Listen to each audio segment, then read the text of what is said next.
আজ থেকে ঠিক 10 বছর পর যখন আমাদের পরবর্তী প্রজন্ম আমাদেরকে প্রশ্ন করবে, যদি বেঁচে থাকি, আমাদের পূর্ববর্তী প্রজন্ম একটা সুস্থ, সুরক্ষিত, একটা নিশ্চিত বসবাসের আবাসস্থল বাংলাদেশ বানিয়ে যায়নি কেন? কিংবা বাংলাদেশে যখন চক্রান্তকারীরা এই দেশটাকে, এই দেশের স্বাধীনতাকে, এই দেশের সার্বভৌমত্বকে একটা দেশদ্রোহী, একটা দেশ বিরোধী শক্তি এবং পশ্চিমা পরাশক্তির দালালদের হাতে সঁপে দিয়েছিল, তখন তারা কেন প্রতিবাদ জানায়নি? এদের কর্মকাণ্ডের বিরুদ্ধে কেন ঐক্যবদ্ধভাবে একযোগে অনলাইন কিংবা অফলাইনে কথা বলেনি?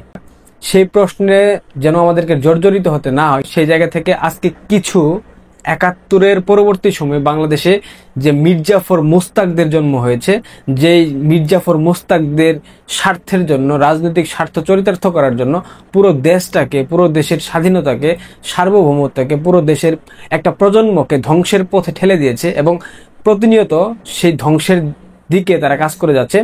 সেই দেশদ্রোহী রাজাকারদের সাথে আপনাদের নতুন করে আরো একবার পরিচয় করে দিতে চাই এবং মনে করাই দিতে চাই। তার আগে ইউএনএইচআরসি, জাতিসংঘ মানবাধিকার কমিশন, পৃথিবীর যে দেশগুলোতে জাতিসংঘ মানবাধিকার কমিশন প্রবেশ করেছে সেই দেশগুলোতেই তারা ডিপ স্টেটের এজেন্ডা বাস্তবায়ন করেছে, তারা মার্কিন এজেন্ডা বাস্তবায়ন করেছে, তারা পশ্চিমা স্বার্থ রক্ষার কাজ করেছে।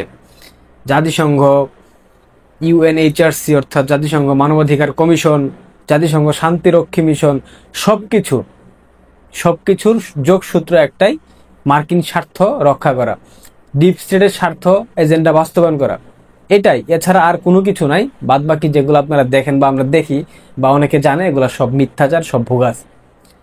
আনুষ্ঠানিকভাবে বাংলাদেশে ডক্টর ইউনূসের নেতৃত্বে জাতিসংঘ মানবাধিকার কমিশন যাত্রা শুরু করেছে। তারা তাদের কর্মকাণ্ড অলরেডি শুরু করে দিয়েছে।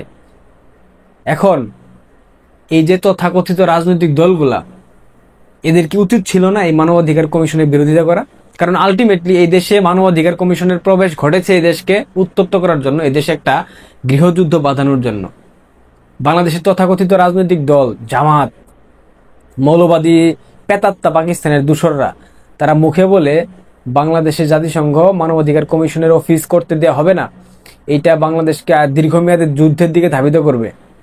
বিএনপি আগডুম বাগডুম বলেছে, অন্যান্য ইসলামিক দল আগডুম বাগডুম বলেছে, কিন্তু জাতিসংঘের মানবাধিকার কমিশনের অনুষ্ঠানে, অর্থাৎ তাদের যে উদ্বোধনী অনুষ্ঠান, সেখানে যে যোগদান করেছিল যে রাজাকারের বাচ্চারা, এই রাজাকারের বাচ্চাদের আপনাদের মনে রাখতে হবে। কারণ আগামী দিনে আমাদের পরবর্তী প্রজন্ম কিংবা আমরা যদি বেঁচে থাকি, কিংবা আমাদের পরের প্রজন্ম, 2 প্রজন্ম পর, তারা কিন্তু আমাদেরকে প্রশ্ন করবে। সেই প্রশ্ন থেকে আপনারা তখন বাঁচতে পারবেন যে আমরা তৎকালীন সময়ে অনলাইনে সচেতনভাবে মানুষকে জাগানোর চেষ্টা করেছিলাম যে এই জাতিসংঘ মানবাধিকার কমিশনের অফিস বাংলাদেশে করতে দেওয়া হবে না, এর বিরোধিতা করেছিলাম যাতে আমরা উত্তর দিতে পারি।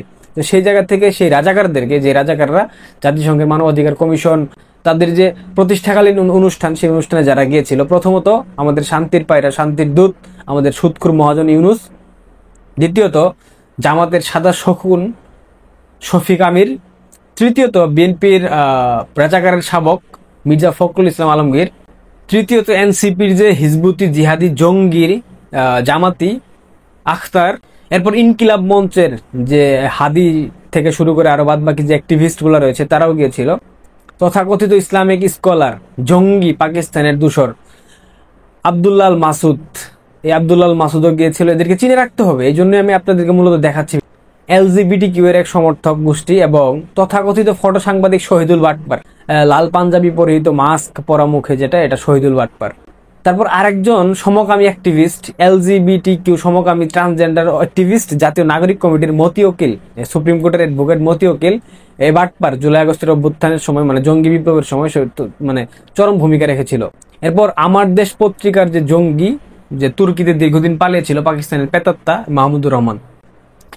এই কয়জন ব্যক্তি যারা জুলাই আগস্টের সেই জঙ্গি অভ্যুত্থানের অন্যতম কুশীলব, যারা জুলাই আগস্টের সেই জঙ্গি অভ্যুত্থানের নেতৃত্ব দিয়েছে, যারা বাংলাদেশকে একটা অস্থিতিশীল পরিবেশের দিকে ঠেলে দিয়েছে, যারা বাংলাদেশকে একটা জঙ্গি তৎপর রাষ্ট্র হিসেবে বিশ্ব দরবারে সুপ্রতিষ্ঠিত করেছে, যারা বাংলাদেশের অর্থনীতিকে ভেঙে ফেলেছে, যারা বাংলাদেশের আইন শৃঙ্খলা সবকিছুকে নষ্ট করে দিয়েছে, দুমড়ে মুচড়ে দিয়েছে, যারা বাংলাদেশের অর্থনৈতিক অবকাঠামোগুলোকে ধ্বংস করেছে, যারা বাংলাদেশের মোরালিটি, ভেঙে ফেলেছে, যারা বাংলাদেশের অর্গানগুলোকে ধ্বংস করেছে, যারা বাংলাদেশের আইন বিভাগ, বিচার ব্যবস্থাপনা সবকিছু ধ্বংস করে দিয়েছে, যারা বাংলাদেশের প্রশাসনকে কুক্ষিগত করেছে, যারা বাংলাদেশে 3,500 পুলিশ হত্যা করেছে, যারা বাংলাদেশ আওয়ামী লীগের একাধিক অসংখ্য হাজার হাজার নেতাকর্মীকে হত্যা করেছে, যারা বাংলাদেশের মুক্তিযোদ্ধাদেরকে অপমান করেছে, অপদস্থ করেছে, কারাবন্দী করেছে, যারা বাংলাদেশের সার্বিক প্রেক্ষাপটকে একটা গৃহযুদ্ধের দিকে ধাবিত করেছে, এই রাজাকারের বাচ্চাদেরকে, এই 24 রাজাকার মির্জাফরদেরকে আপনাদের চিনে রাখতে হবে।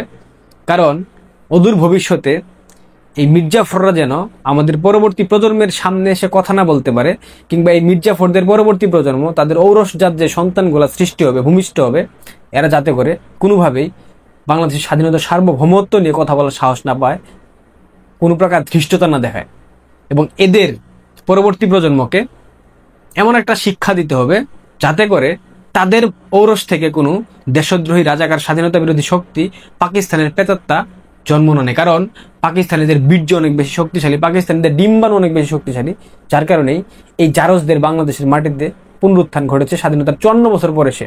প্রিয় দর্শক, আপনাদের সবার প্রতি আহ্বান থাকবে এই ভিডিওটা অন্ততপক্ষে সব জায়গায় ছড়িয়ে দিন, শেয়ার করুন। কারণ এই রাজাকার শাবকদের, এই দেশদ্রোহী অপশক্তিদের, এই 24 রাজাকারদেরকে আমাদের চিনতে হবে। আমাদের পরবর্তী প্রজন্ম যাতে এদেরকে সেই নিজামী, সাইদি, মুজাহিদ, গোলাম আজম, সাকা চৌধুরীর মতো যুদ্ধাপরাধীদের যেভাবে ঘৃণা ভরে প্রত্যাখ্যান করেছে, এই 24 রাজাকারদেরকেও যাতে করে ঘৃণা ভরে প্রত্যাখ্যান করে। ভালো থাকবেন, ধন্যবাদ।